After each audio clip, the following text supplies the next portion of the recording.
invitation to the Burmese military leader, while failing to invite representatives of the parallel government formed by MPs from the elected parliament, has been widely condemned. Officials say this meeting gives no formal recognition to the military regime and that ASEAN will reach out to all parties to the conflict in time. Yet it's hard to see what bringing a coup leader who's been deaf to all international appeals for restraint will achieve. Israeli aircraft have carried out overnight raids on the Gaza Strip in response to repeated barrages of rockets fired by Palestinian militants. More than 30 rockets were directed at towns and cities in southern Israel. Grant Ferret has more details. Reports from the Gaza Strip say the sound of explosions continued throughout the night. In southern Israel, residents headed to air raid shelters. There have been no reports of casualties, but this was the most sustained exchange of fire between the two sides in many months. Earlier, the armed wing of Hamas, the Islamist movement governing Gaza, pledged support for Palestinians in Jerusalem. On Thursday night, more than 100 people were hurt during clashes in the city between Palestinians, far-right Jewish activists and the police. Doctors at a hospital in the Indian capital Delhi say 25 critically ill coronavirus patients have died because of a shortage of oxygen. The hospital's medical director said expected supplies were delayed and arrived too late. Several hospitals in the capital have issued desperate calls for oxygen as patient numbers swell. Nikhil Inamdar reports from Delhi. The situation at hospitals continues to remain grim. However, the government has set in motion several measures to improve oxygen supply, which remains dangerously low. These include deploying special trains and the Air Force to transport supplies. Reports suggest India will also airlift oxygen from Germany. The UK said it will look at ways to support the people of India in this crisis, including by providing ventilators. The United States has lifted the pause on distribution of the Johnson & Johnson coronavirus vaccine after a review found it was safe and effective. Use of the single-dose jab was halted earlier this month because of a suspected link to rare blood clots. Experts have concluded that its benefits outweighed the risks. BBC News. Rescue teams in Indonesia are fearing the worst in their search for a missing submarine, which is now thought to have run out of oxygen. The military had warned the vessel only had enough supplies to last until the early hours of Saturday morning. 53 people are on board. Police in Sri Lanka have arrested a Muslim MP in connection with the 2019 Easter Sunday bombings that killed nearly 270 people. Rishad Bathiuddin was detained along with his brother Riyaj. In a tweet before his arrest, the politician described the situation as unjust and said he'd been cooperating with the authorities. The Islamic State group said it was behind the attacks 2 years ago. A former top government lawyer, Sir Dominic Grieve, has called the British Prime Minister Boris Johnson a vacuum of integrity in the latest attack on his old boss. Sir Dominic told the BBC that both Mr Johnson and the Prime Minister's former aide, Dominic Cummings, acted like a cronyistic cabal. Sir Dominic highlighted Mr Cummings' allegation that Mr Johnson had suggested soliciting secret donations to renovate his official apartment. The government denies any wrongdoing. People who lose their sense of smell because of COVID-19 are being encouraged to try smell training rather than resorting to drug treatments. Dominic Hughes reports. A loss of smell is one of the main symptoms of COVID-19. Around 1 in 5 people report that 8 weeks after falling ill, they're still having problems. Steroids that lower inflammation in the body, used to treat conditions such as asthma, have also at times been prescribed for a loss of smell. But an international team of experts has found little evidence that they help. Instead, the expert group suggests smell training. This involves sniffing 4 things that have a distinctive, easily identifiable and familiar smell. For example, oranges, mint, garlic or coffee, twice a day for several months, retraining the smell pathways in the brain. BBC News. Hello, I'm Nuala McGovern on the BBC World Service, and this is BBC OS, Conversations on Coronavirus, Sudan. 3 women in the Sudanese capital share why their experiences of loss are in stark contrast to official figures of COVID-19 fatalities. Plus, anaesthetists discuss the stress they feel during this pandemic. We know that we're often the last person to actually speak to that patient and tell them potentially a white lie in terms of statistics, that, you will be okay, knowing that a large number won't be okay.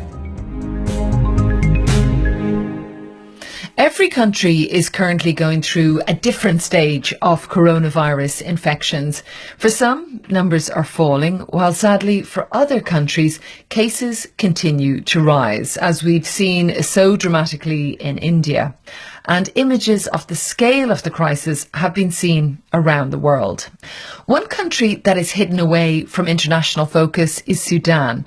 If you look at official government figures, it doesn't strike you as particularly remarkable compared to many others. Only 32,000 recorded cases of COVID-19 and 2,000 deaths. Plus, the country has started to roll out vaccines. But the picture appears much different when you talk to people in the country. And to understand more about what is going on in the capital, Khartoum, my colleague Ben James spoke to development manager Inas, project manager Tagreed, and her friend Dalia. She owns a bakery and began by explaining what the past year has been like for her. Horrific in so many ways. I personally have lost a lot of family members to it. I've suffered in terms of my work. And I think also mentally it's taken a toll on a lot of people because we're not used to this. We didn't know how to react or how to act, so to speak. It has been a year to forget, but I'm hoping with the rollout of the vaccination, things will start picking up pretty soon. I'm so sorry to hear that you lost people, Dalia. Who from your family was affected? My maternal aunt, her husband, they both passed away within 24 hours of each other. Two of my cousins, their spouses passed away. One was a young pregnant lady. Extended family members. I think the total would be something around between 20 to 25 people that I personally know who passed away from it, let alone, acquaintances and friends and contacts and so on. So the number has been pretty high. But what can we do? I mean, our healthcare system is really poor in Sudan. Seriously. It doesn't matter whether you have the means or you don't. So when it hit really bad. Tagreed, come in here. Have you also lost people? Is this a common story? A lot of my friends and people from work passed away due to COVID. I have so many people that lost their parents, some losing both parents to COVID-19. So it's just been a very sad and draining on all of us because you wake up to the news of a death of somebody that you may or may not know. But we've reached a point where the phone is in autocorrect typing condolences. And the stress of caring for those that are vulnerable. When my elderly mother was staying with us, I became like a mask Nazi, like you don't come in if you're not wearing a mask, go wash your hands, greet her from a safe distance. If you haven't lost somebody, it's the fear of contracting it when there's no actually recourse, like we turn on the news and we see all these ICU beds filling up and statistics about capacity, where here we're already at maximum capacity. Even without COVID, people don't have access to ICUs. Inas? We are always between, this situation where you hear someone passed away or someone in the hospital. I mean, this morning I was following the situation of one of the leaders in women movement in Sudan, and she's being hospitalized because of COVID also. My best friend also infected by COVID. She's young, so she's okay. But neighbors, and also in Sudan we are very socially connected, like extended families. This is the nature of the country. So no parties, no gathering. Now we are in the holy month of Ramadan. Everyone has to do the iftar and the main meal of Ramadan by themselves. So it's really a very strange situation. Tagreed, I was struck by something you said. You've written so many condolence messages on your phone that the phone almost knows what you're going to write. It's filling in those words because you've had to write so many messages.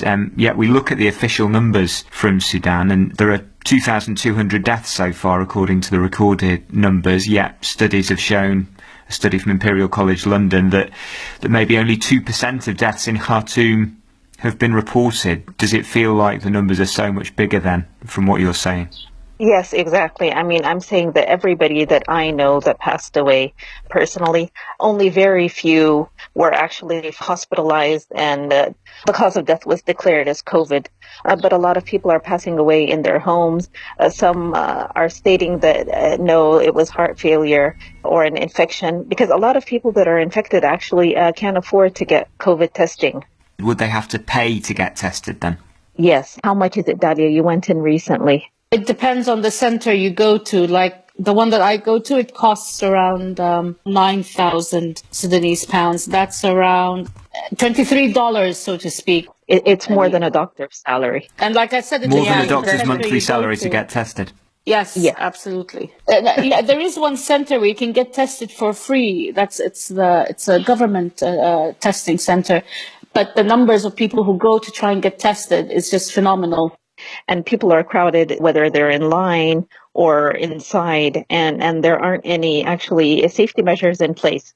So you have people lined up to get COVID tested, and they're standing basically in a crowd of people where they can contract the disease. The spectre of this disease then, and as it seems, is much more prevalent than the official numbers would suggest. Dalia, is it changing the behaviour of people around you? What do you see when you go out onto the streets? During the first lockdown, because there were stipulations in place, like, there was a curfew, shops had to shut down, there were rules in place, so people followed. But those rules were removed, and now people, I think they've adopted this laissez-faire attitude of what will be, and they just go around maskless, no social distancing. I still hear of weddings taking place. I still hear of parties, of funerals, of wakes. People gathering. I see people outside when I go out, sitting in cafes. I think for a lot of people, the economic need outweighs the health needs.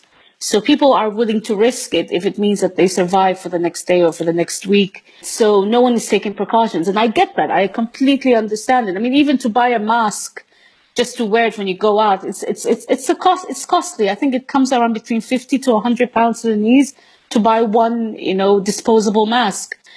If we get a third wave, this country will be crippled for real, because the healthcare system is basically non-existent. I mean, we released a mass message telling people no one to come to our house to pay their respects or anything. In terms of my family, not a lot of people took it very well. It was kind of offensive to them that, do you think we have corona? Do you think we are dirty in a way? My sister-in-law, she was pregnant at the time. My nephew, who's asthmatic, and my mother, who's elderly and is diabetic. In the office, situation are better than the neighborhood and the neighbors and the old people. Now we have one of the people in the neighborhood, she's a medical doctor. So she is leading like a campaign to convince also people to take the vaccine, because there is some bad, reputation around the AstraZeneca here in Sudan, and all these stories in the international media. But generally, I think there is some improve in terms of the awareness among people, because most of the people, even people with less education level, they lost some of their relatives or neighbors, so they know that this is a serious matter and this is not a joke, the COVID-19. What do you think, Tagreed, is at the root of that? I think Sudanese people have always been fatalistic, because so much of our lives is out of our control and has been for generations, actually. But the fact is, people won't listen to the science, and that's why you need regulation. Nobody in Sudan used to tie their seatbelt until it became a law. There's this very, very fatalistic attitude in all aspects of life. I went to take the vaccine today, actually. I got a message in the apartment complex I live in, a group message that there will be texting today at 9 a.m. So 9 a.m., bright and early, I went, and there was absolutely nobody there. I was the only person there. The doctors came about an hour later, and I was still the first person in line of 3 people. And I kept texting the group building that gave me the information. People, there's nobody there. If anybody wants to go get the vaccine. So in the end, eventually, even my husband went and he got the vaccine. He has been vaccinated. He took the Chinese vaccine that was provided by work, but a lot of people at his work came down with COVID even after being vaccinated. So he wasn't very confident about the effectiveness or efficacy of the Chinese vaccine. So he went and got vaccinated and came back. Attitudes might be changing in some places, but there should have been more of a campaign, of an awareness campaign from the government. The government should know by now that Sudanese people will not self-regulate, and they need to take leadership. You mentioned the government. The government website says they took multiple measures of charge to workers in these sectors, the commitment to social distancing, the identification of risks for workers in all institutions, and it goes on to talk about the supply of oxygen and drugs as well. Dalia, do you believe the government's done a good job? No, they haven't.